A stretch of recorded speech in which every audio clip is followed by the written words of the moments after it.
14 ফেব্রুয়ারি 2019 বিকেল 3:15 ভারতীয় সেনার একটি কনভয় জম্মু শ্রীনগর হাইওয়ে দিয়ে জম্মু ট্রানজিট ক্যাম্প থেকে শ্রীনগরের দিকে যাত্রা শুরু করে। কনভয়টি পুলওয়ামার ওপর দিয়ে যাওয়ার সময় হঠাৎই একটি বিস্ফোরক বোঝাই গাড়ি খুব দ্রুত কনভয়ের মাঝখানে এসে সেনাবাহিনীর একটি বাসে ধাক্কা মারে। বাসটির সাথে গাড়ির সংঘর্ষের সাথে সাথে এত বড় বিস্ফোরণ হয় যে কিছুক্ষণের মধ্যে ভারতীয় সেনাবাহিনীর 40 জন জওয়ান শহীদ হয়ে যায়। এখন প্রশ্ন হলো 14 ফেব্রুয়ারি 2019-এ পুলওয়ামায় এত বড় সন্ত্রাসী হামলা হওয়ার কারণ কী ছিল? এত নিরাপত্তা থাকার পরেও কিভাবে সন্ত্রাসীরা হামলা চালিয়েছিল এবং এই ঘটনার এক সপ্তাহের মধ্যে ভারত কিভাবে এই হামলার প্রতিশোধ নিয়েছিল? আপনি এই ভিডিওতে সমস্ত প্রশ্নের উত্তরের সাথে পুলওয়ামা হামলার পুরো গল্পটি জানতে পারবেন, তাই সম্পূর্ণ ভিডিওটি দেখার অনুরোধ রইল। আমরা যদি শুরু থেকে শুরু করি তাহলে দেখা যাবে দক্ষিণ কাশ্মীরের পুলওয়ামা জেলার কাকাপুরা তহসিলে আদিল আহমেদ দার নামে একটি ছেলে থাকত। 19 বছর বয়সে এই ছেলেটির 2018 সালের মার্চ মাসে দ্বাদশ শ্রেণী পরীক্ষা দেওয়ার কথা ছিল, কিন্তু ঠিক এর এক মাস আগে অর্থাৎ 2018 সালের ফেব্রুয়ারিতে আদিল ভারতীয় সেনাবাহিনীর বিরুদ্ধে একটি বিক্ষোভে অংশগ্রহণ করে। সেই বিক্ষোভ থামাতে পুলিশ ডামি গুলি চালায়। সেই সময় একটি গুলি গিয়ে লাগে তার পায়ে, ফলে আহত হয় আদিল। এই ঘটনার কারণে আদিল আহমেদ দারের মনে ভারতীয় নিরাপত্তা বাহিনীর বিরুদ্ধে ঘৃণা তৈরি হয়ে যায়। এরপর আদিল গ্রামের স্কুল থেকে পড়াশোনা শেষ করে পুলওয়ামার একটি কলেজে বিজ্ঞান নিয়ে পড়াশোনা শুরু করে। সেই সময় থেকেই কাশ্মীরে নানা জঙ্গি গোষ্ঠীর সঙ্গে তার যোগাযোগ তৈরি হয়।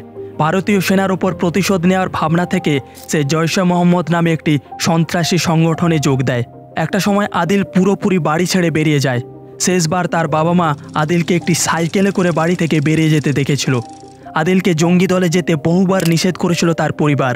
ইনভেস্টিগেশন এজেন্সি থেকে পরে জানা যায় সে কলেজ ডিগ্রি শেষ না করে জৈশে মোহাম্মদ নামে সন্ত্রাসী সংগঠনে যোগ দেয়।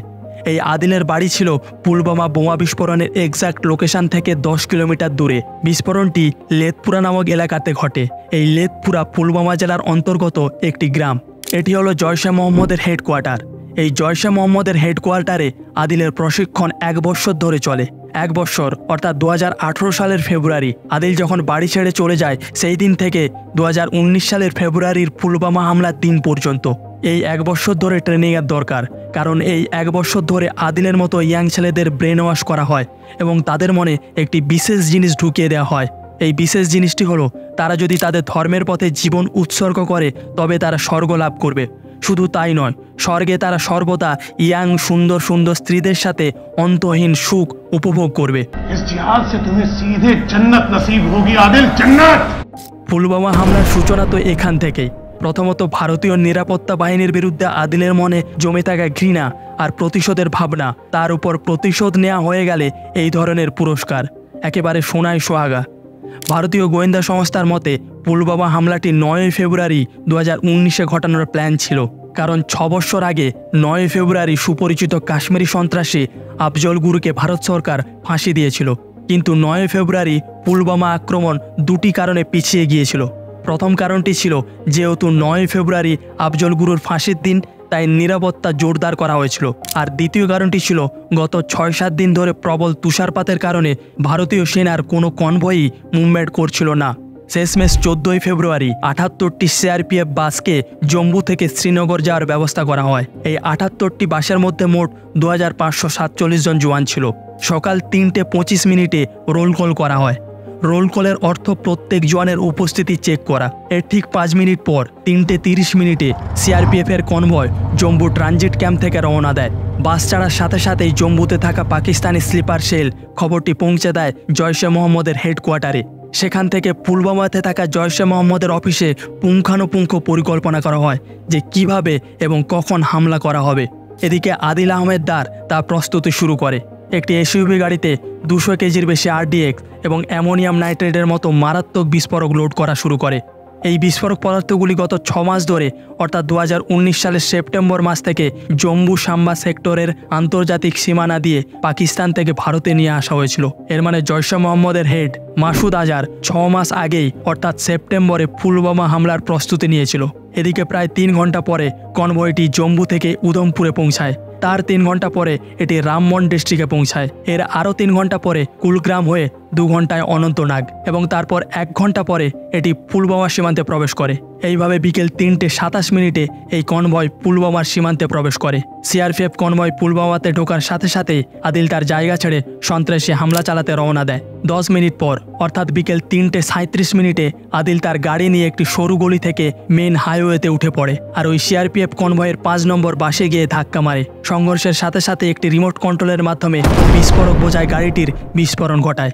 সিআরপিএফের মোট 239টি ব্যাটালিয়ান আছে আর এই দুর্ঘটনাগ্রস্ত বাসটিতে সিআরপিএফের 76 নম্বর ব্যাটালিয়ানের 39 জন প্যারাট্রুপার্স উপস্থিত ছিল, যারা ঘটনাস্থলেই শহীদ হয়ে যায়। এর সাথে বাসের পাশে উপস্থিত থাকা এক আরওপি অর্থাৎ রোড ওপেনিং পার্টির একজন সৈনিক এই ঘটনাস্থলেই শহীদ হয়ে যায়। বিস্ফোরণটি এতটাই শক্তিশালী ছিল যার ফলে আশেপাশের বাড়ির জানালার কাঁচ ভেঙে পড়ে।